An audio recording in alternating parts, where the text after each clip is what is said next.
सुप्रभात बच्चों। लीलाधर मंडलोई की लोक कथा ततारा वामिरो कथा पर चर्चा करेंगे। इसके पहले लीलाधर मंडलोई का थोड़ा परिचय प्राप्त कर लें। लीलाधर मंडलोई का जन्म वर्ष 1954 में जन्माष्टमी को छिंदवाड़ा जिले के एक छोटे से गुढ़ी गांव में हुआ। इनकी शिक्षा दीक्षा भोपाल और रायपुर में हुई। वर्ष 1987 में लंदन की ओर से उच्च शिक्षा के लिए आमंत्रित किए गए। इन्होंने प्रसार भारती दूरदर्शन के महानिदेशक का भी कार्यभार संभाला। लीलाधर मंडलोई मुख्य रूप से कवि हैं। इनकी कविताओं में छत्तीसगढ़ के जनजीवन तथा वहाँ की बोली का स्पष्ट रूप देखने को मिलता है। इन्होंने अंडमान निकोबार द्वीप समूह की जनजातियों पर गद्य रचना की है, जो अपने आप में एक समाज शास्त्रीय अध्ययन भी है। इन्होंने लोककथा, लोकगीत, डायरी, यात्रा वृत्तांत, मीडिया, रिपोर्टाज और आलोचना लेखन भी किया है। इनकी प्रमुख कृतियाँ निम्नलिखित हैं।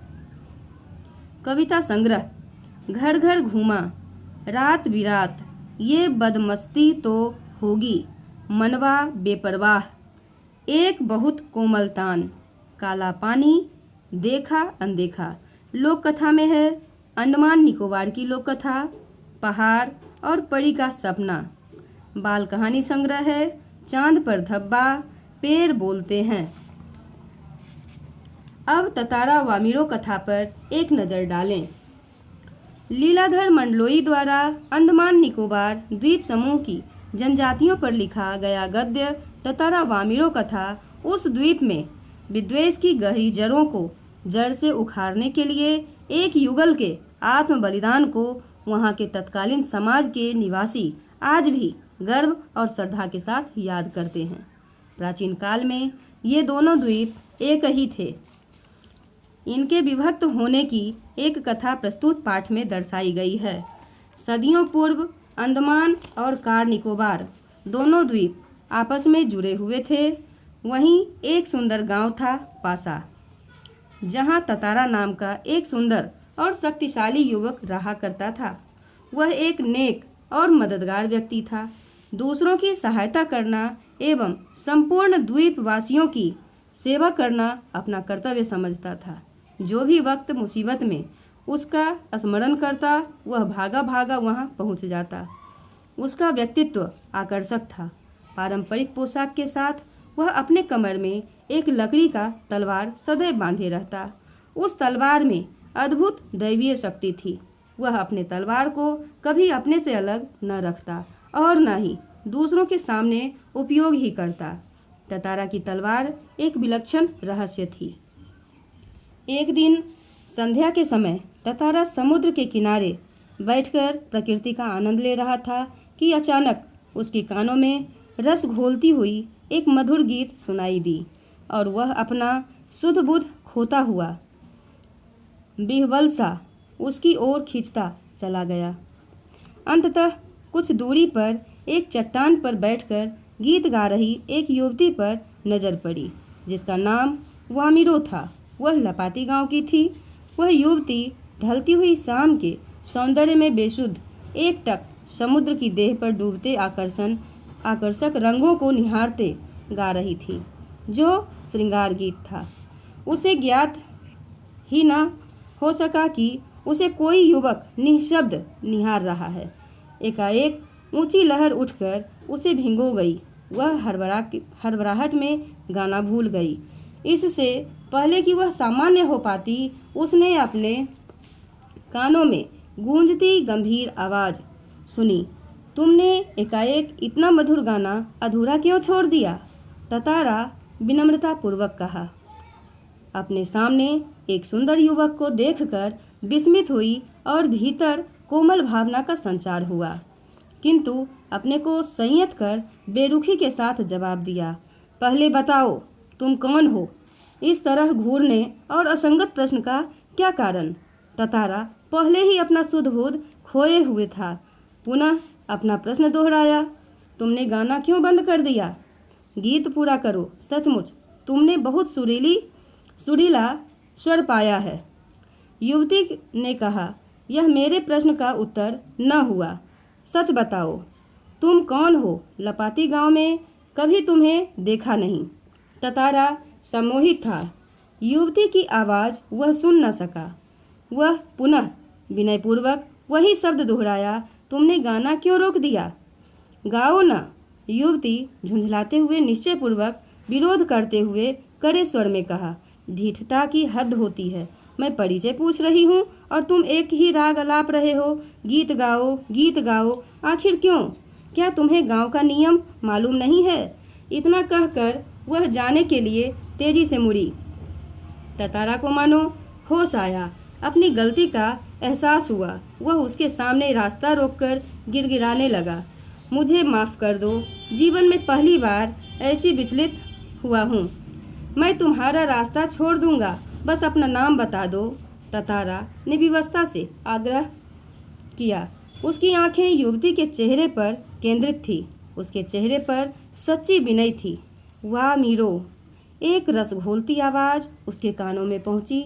वाह मीरो, कितना सुंदर नाम है। कल भी आओगी न यहाँ? ततारा याचना भरे स्वर में कहा। नहीं, शायद कभी नहीं, वामिरो ने अन्वयस्कतापूर्वक कहा और झटके से अपने घर लपाती की ओर बेसुध सी दौड़ पड़ी। पीछे ततारा के वाक्य गूंज रहे थे। वामिरो, मेरा नाम ततारा है। कल मैं इसी चट्टान पर प्रतीक्षा करूंगा, तुम्हारी बाट जोहूंगा। जरूर आना। वामिरो रुकी नहीं। ततारा उसे जाते हुए निहारता रहा। वामिरो घर पहुंचकर भीतर ही भीतर बेचैनी महसूस करने लगी। उसके भीतर ततारा से मुक्त होने की एक झूठी छटपटाहट थी। बार बार ततारा का याचना भरा चेहरा उसकी आंखों में तैर जाता।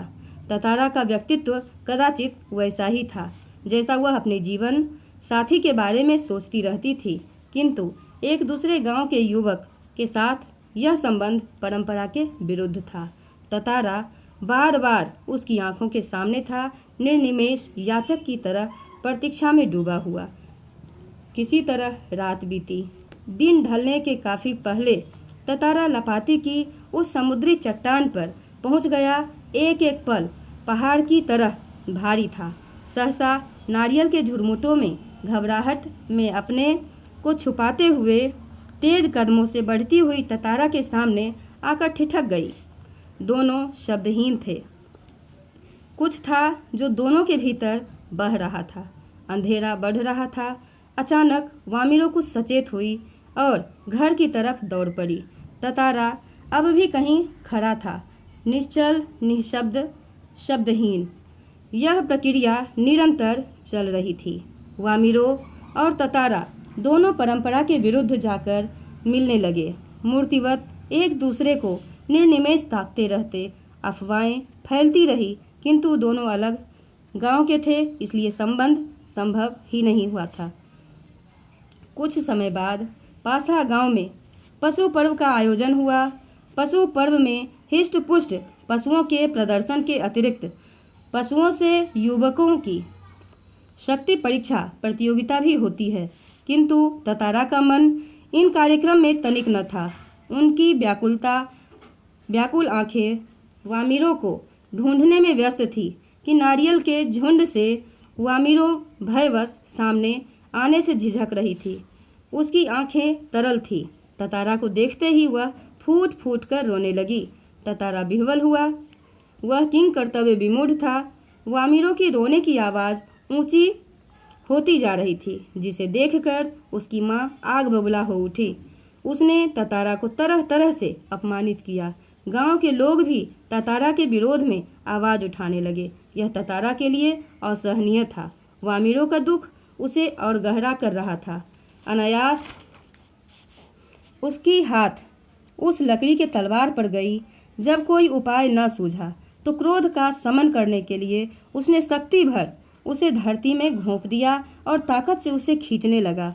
वह तलवार को अपनी तरफ खींचते खींचते बहुत दूर तक पहुंच गया। अचानक जहां तक लकीर खींच गई थी वहां एक दरार हो गई और एक गड़गड़ाहट के साथ लकीर की सीध में धरती फट गई।